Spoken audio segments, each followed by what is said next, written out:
जसं सुलभाताई म्हटल्यात की त्यांचं जेवढं मन मोठं होतं, महेश दादा तुम्हाला एकच सांगेल, हरवणं खूप सोपं आहे. जिंकवून एखाद्याला हरवता आलं ना तर ते पण करून बघा एकदा. नक्की तुमची मी मनापासून आभारी राहीन, खरंच मनापासून आभारी राहीन. दादा तुम्ही खूप चांगले कार्यकर्ते होतात आहात. आत्ता मात्र तुमच्यात खूप बदल झालेला आहे. तो बदल जो आहे, आज जे तुम्ही अजिसृष्टी करून जे काही स्वतःमध्ये बदल घडवण्याचा प्रयत्न केलाय, त्यामध्ये तुमचं आभार नक्कीच मानणार नाही मी, कारण मीच सांगितले कोणी आभार मानायचे नाहीत. फक्त राजकारण करत असताना शब्द मात्र नेहमी सांभाळून वापरायचे असतात. ज्यावेळेस तुमचे शब्द घरंगळत होते, दुःख होत होतं दादा, अजितदादांना तुम्ही अशा भाषेत नाही बोलायला पाहिजे होतं म्हणून वाईट वाटत होतं. पण एकदा माणसाला सत्ता आणायची नशा चढली की माणसं थोडीशी वेगळ्या वाटेने जातात. तुम्हीही गेलात.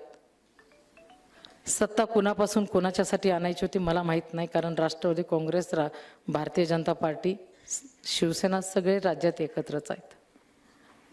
त्यामुळे एकत्रित असताना सुद्धा अशा प्रकारचं एखाद्याला आपल्या घरात येण्यापासून रोखण्याची जी काही भाषा होती ती थोडीशी मला रुचलेली नाही. आणि मला माहिती आहे की तुम्हाला ते माझं बोलणं रुचणारही नाही. मला खंत नाही दादाची, मला खंत नाही. फक्त एकच सांगेल, पराभव झाला म्हणून कुठलेही दुःख नाही आहे.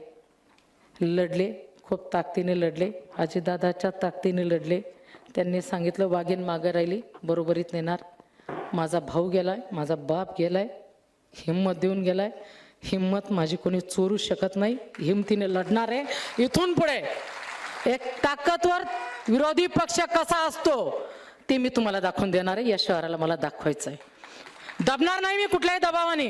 आणि अजितदादा तुम्ही जे बोलला होतात, तुम्ही जे सांगितलं होतं की मला पिंपरी चिंचवडला परत यायचं आहे, मला माझ्या घरात परत यायचं आहे, मला माझ्या शहरात परत यायचं आहे, या शहराला मी घडवलेलं आहे, इथून येण्यापासून हे रोखणारे कोण होत आहेत?